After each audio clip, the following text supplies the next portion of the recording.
What's going on, guys? Welcome back to another Diablo Immortal video. Yesterday, I took you through all of the patch notes for the winter update where Diablo returns to Diablo Immortal.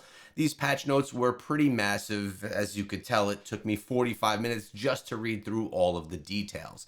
Today, I want to take you through 5 of the biggest changes coming to the game that I think are going to be absolutely amazing for Diablo Immortal. Now, of course, there was a lot more going on inside of those patch notes, but some things were returning events, some things were new gear, new essences, etc., and some balance changes and other events as well, but I wanted to narrow down my 5 favorite for you guys.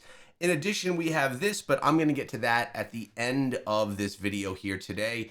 I want to also note that being a Blizzard partner, I had some things ahead of time. One, I knew what was coming in the patch in part, not in full. There were definitely a lot of things in those patch notes that I hadn't seen prior.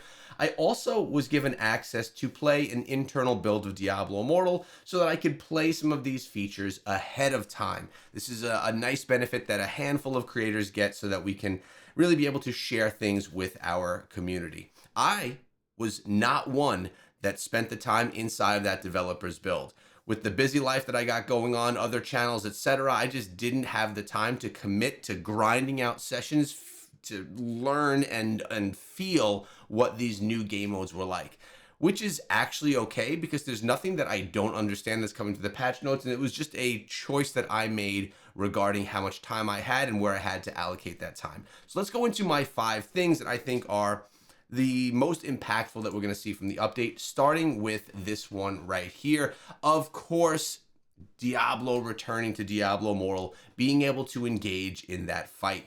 Now, it's been said that this is going to be a massive fight and one that is replayable. Diablo is not only going to have his traditional Diablo abilities, but he's also have extended abilities because of the World Stone, giving him some enhanced abilities for the battle. Apparently, this is going to be an extremely difficult battle. It's not going to be one that we can quickly do in 30 seconds and get rewarded for.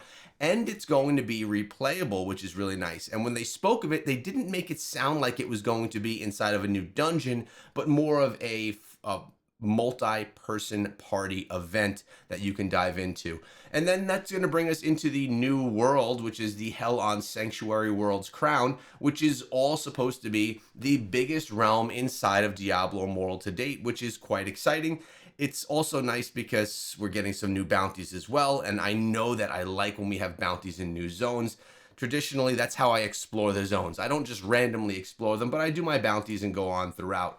And of course, the boss battle is going to be epic. I am going to be doing a live stream tomorrow, 8:30 a.m., 8:45 a.m. As soon as I drop my kid onto the bus, I'm going to be coming back in here, getting my coffee, and we are going to grind a 2 to 3 hour session of Diablo Immortal right here on the channel so that we can go through the game together and see exactly what came to the game and what has changed and what we think of it, giving those initial impressions with you guys, the community. Very excited about that. The live stream is already on the main page of my YouTube channel. If you just go to my main page, you could see that. You could set a reminder if you want to. If you don't want to do that, that's cool. Just make sure you subscribe so that the notification comes through so you don't miss a stream. I'd love it if you guys are all there. So that's number 1, the encounter with Diablo. I know it seems like a bit of a cop-out, that one, because everyone probably is looking forward to that, but it had to be said. It's a big part of this update. Number 2 are the challenge dungeons. I see a lot of people, I actually saw people yesterday saying in my comments that they have nothing to do inside of the game. This update doesn't bring anything for those top level players to grind for. They've already got all the best gear, etc. Well, challenge dungeons seem that they are going to give some different type of gear that's going to be able to improve those builds. Also, remember, we are going to be getting new Inferno difficulties, so that's going to be another reason to grind the next gear level. More on that in just a second.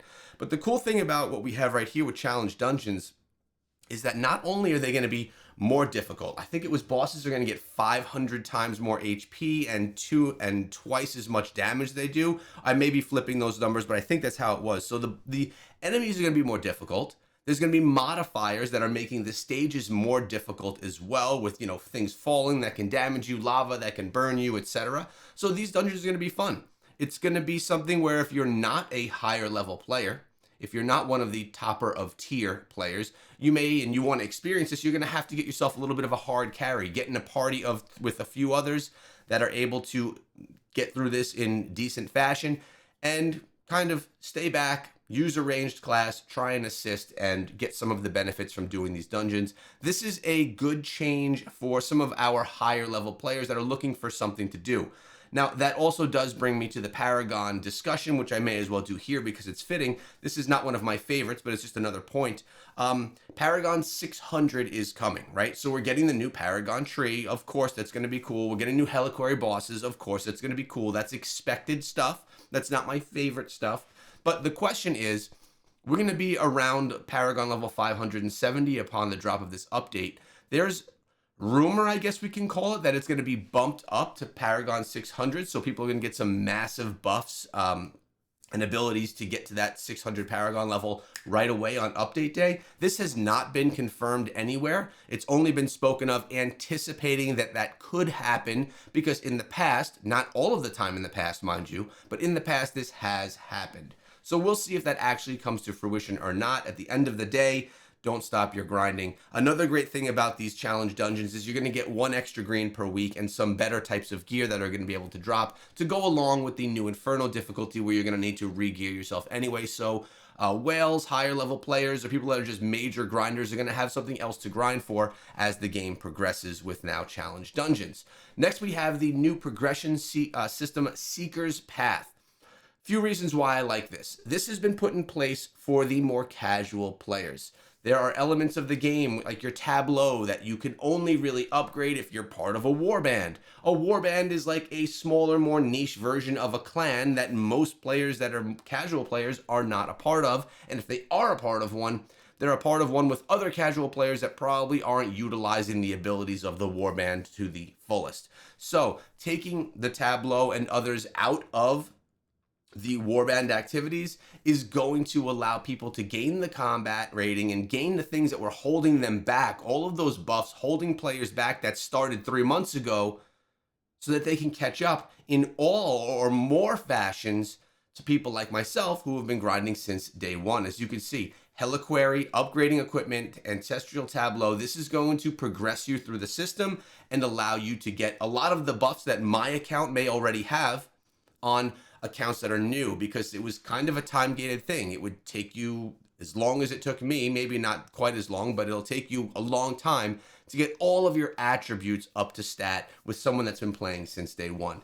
Now, this brings me to the question, since I've progressed already through all of this, am I going to get any rewards in these chests? Is it going to be day one, my combat ratings, 42,000 right now? Am I going to get 42,000 worth of rewards of these chests opening up when this does implement in the game? Maybe. That could be pretty cool. We'll see when the time comes if all of us that already have that high combat rating get rewarded for this as well, or if it's just going to be ongoing now for new players, and then any more progression that we do over time. We'll have to see. Either way, this is a good thing for the game so that the newer players have another catch-up mechanic in full. I know this is something that the community's been talking about a lot that they want.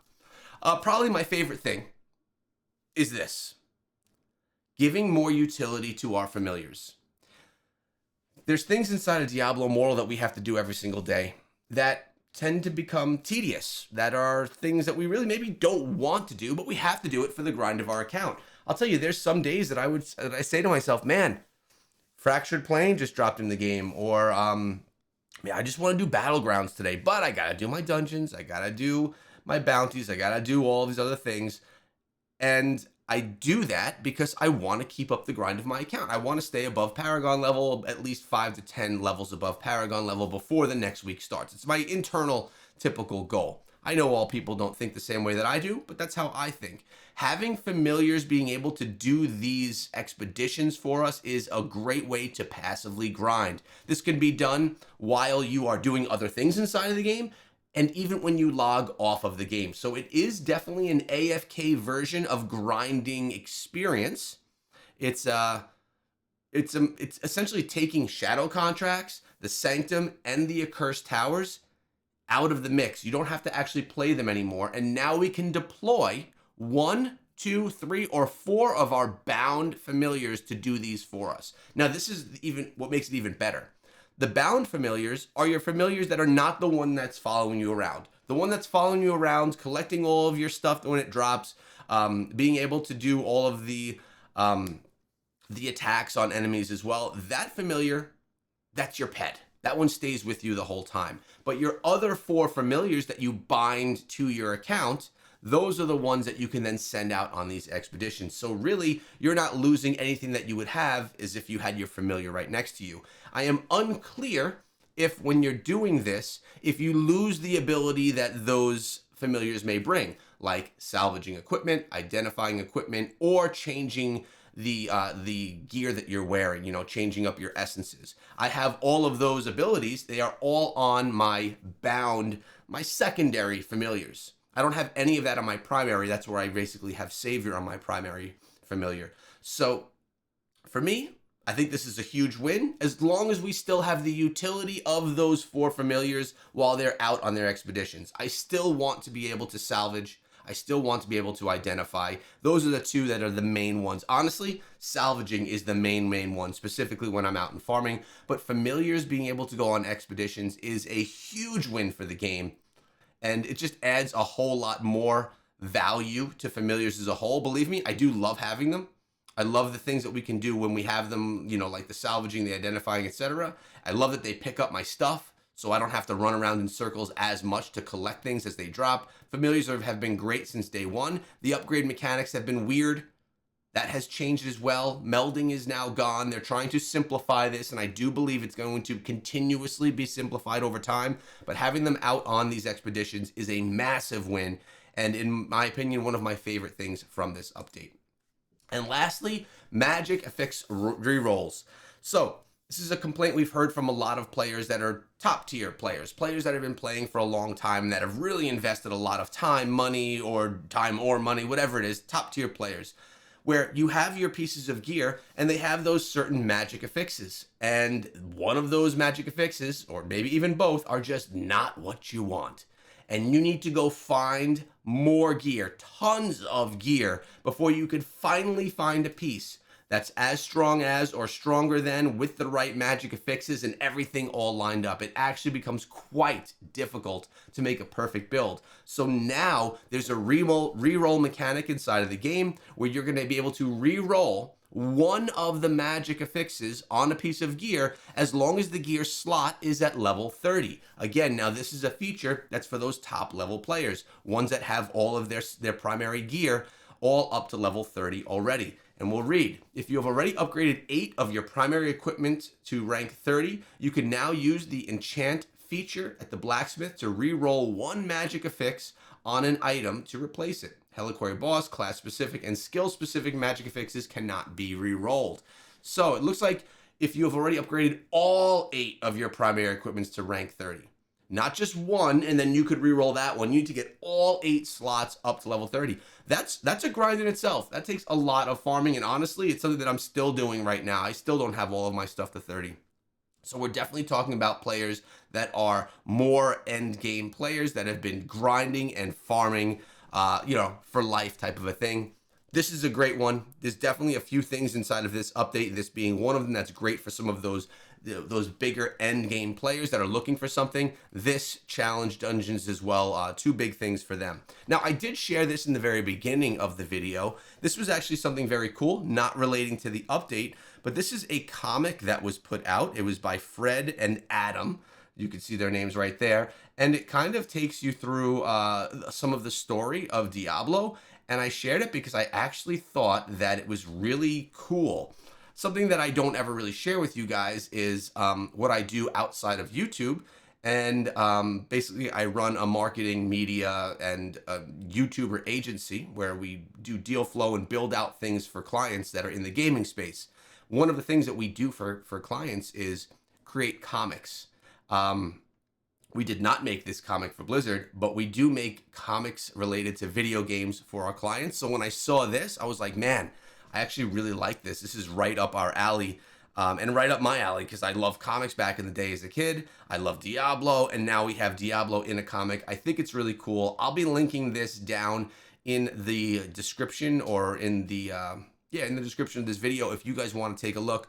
I definitely always I always want to throw a little bit of love at anyone that produces this type of content, building out the store and lore, the story and lore, and doing it in a visual fashion is something that's really, really cool. This is a pretty in-depth comic as well, giving you a lot of insight on the story. Plus, it's a great way to get some Diablo story without having to read through books and books. It's a very light fashion and an easy way to get that information. At the end of the day, I'm excited for the update. I'll be live streaming it tomorrow. I hope you guys subscribe so you don't miss it.